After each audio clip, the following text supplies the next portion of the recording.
Hey everyone, Token Dave over here, the dorky token black guy who's just trying to get by. And welcome to another ADD ADHD Rant.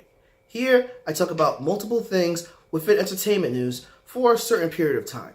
And I know this is the first ADD ADHD of 2019, but not really as much has happened, or that really piqued my interest. So this might be fairly quick, but start this off with, we lost a couple of people in entertainment. First, we lost Super Dave. Now, I'm not going to lie, I don't have the longest memories of him, but that short time span between, me being 8 and 10 years old, I loved Super Dave. There would be times where I would be able to, the adults around me would be asleep. I would be able to sneak the David Letterman show, and I would see a guy dressed up as Evel Knievel thinking that he's back, but it's just a guy making fun of Evel Knievel. But his skits were hilarious. He was so serious but deadpan, and he's like, yeah, I did this stunt, and you could obviously tell it was like a dummy or something. And it was just insane. It was hysterical. And then to top it off, Channel 5 gave him a cartoon. He was on Fox Kids, after the Attack of the Killer Tomatoes. Well, not directly after, but he was directly after Eat the Cat, and,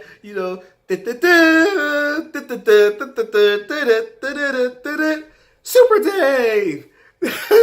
This show was just as ridiculous, and it was awesome, and, but it's a short window, but, man, Super Dave, you're going to be missed. And then come to find out, he was on Curb Your Enthusiasm, and I ain't recognize him.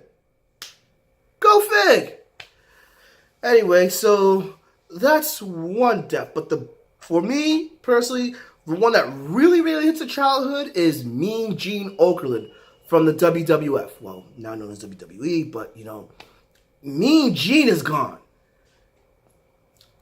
When I think of, announcers or people talking about things or interviews, with WWE or WWF, really, but now it's on WWE, I always hear Mean Gene's voice. Him actually interviewing Hogan, Randy Savage, King Kong Bundy, Roddy Piper, The Rockers, Demolition.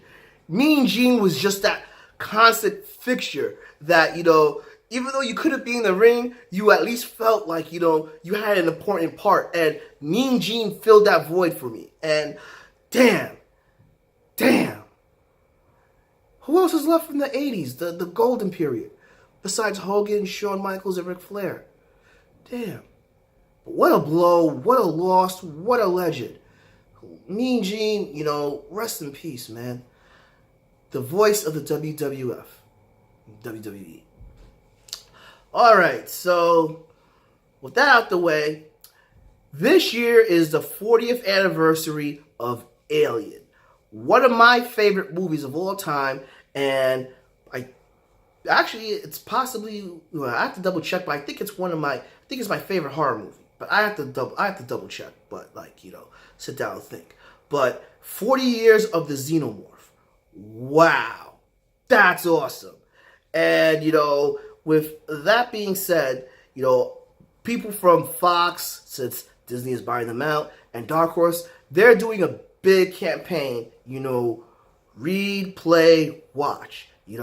Apparently there are a couple of comics and novels coming out, about Amanda Ripley, which is awesome, right? Because Amanda Ripley is a great character that was introduced, But then we had a play, play, and on Twitter and Instagram, you had these awesome marketing snippets about Amanda Ripley and things that Wayne Yutani was doing. And so it looked as if we were getting a video game, and then it ends up being a mobile game.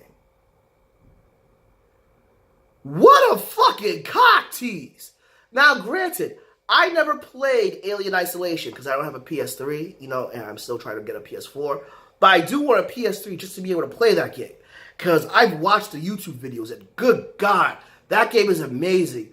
The attention to detail, compared that game with getting the likeness of a lot of things from the Nostromo, and to top it off, having the original cast of Alien return to do a lot of the voiceovers, just amazing. And Amanda Ripley herself really took off, and the way it ended, there are some questions being asked, like, okay, we know she was rescued, but how? And does she have another encounter with the Xenomorph? And everyone wants a sequel to that game, but we just get a mobile game. Okay, I don't really have time to go into the going because it's already after 5 minutes, but all I gotta say is, fuck you, Fox. Glad you're being brought out. Seriously. So, there's that. And talk about disappointing news, apparently the Resident Evil TV show is still in development, but not only is James Wan not producing or overseeing it, but apparently the same company that distributed the Resident Evil movies are behind the TV series. And to top it off, they want to continue, separate stories during the movie canon. The fuck? Seriously, we finally got to enter the movies for what I hear, the way the movie ended. It didn't end the story completely. It still left with a cliffhanger, which... Enough! We don't want any of that bullshit movie universe with Mila Jovovich, because, her husband, who, my wife is hot, screwing over the freaking series. Oh, boy. But at least there's some good news about Resident Evil. The Resident Evil 2 remake is out, and I'm watching people playing it online and all, and the game looks so amazing. Wow, I can't believe I was like a junior in high school when Resident Evil 2 came out. I have so many memories of playing it on PlayStation with the 2 disc, and from what I've seen, they finally did bring back Mr. X, and Mr. X looks more boss than ever. Thank God. And, the mocap, the person that did the mocap of Claire Redfield is awesome. Claire Redfield is actually my favorite female protagonist of the whole series.